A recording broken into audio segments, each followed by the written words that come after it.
Each and every time I read The Woman at the Well, I find myself amazed by the various details that are often left out of sermons, not unlike the rest of Scripture. I find myself intrigued by the lead up to Jesus' meeting of the woman. Jesus went out of their way into a foreign land to speak with a Samaritan woman. The cultural significance of that is enough to tear down walls. Jesus, as a Jew, was not to speak to a Samaritan woman. These two demographics simply did not interact according to social class. More so, this was midday, which was the hottest part of the day. Jesus had no business being out at the hottest part of the day, and the fact that this woman was gathering water midday was evidence enough that she had been shamed by society enough to think that she didn't have a right to gather water at a decent time of day. As Jesus went out of their way, they met the woman who had no rights, who had been shamed, and who was considered the scum of her people. And yet, Jesus asked her for a drink, which, as we know from the rest of Scripture, has significant meaning. I think often of my own story when I read this.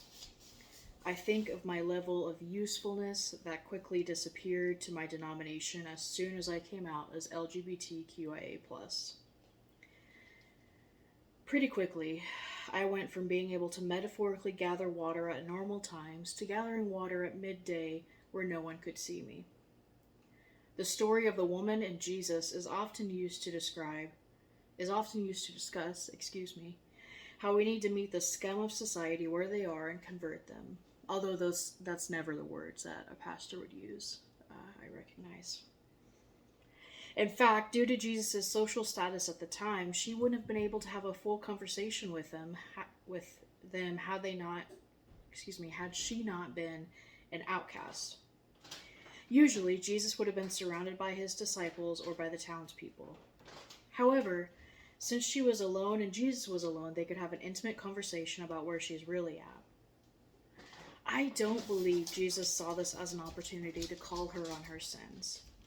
I think Jesus saw this as an opportunity to offer her a healthier and more fulfilling life. In my own story, I've found that when Scripture is weaponized is often when we lose the heart and tone with which it is written.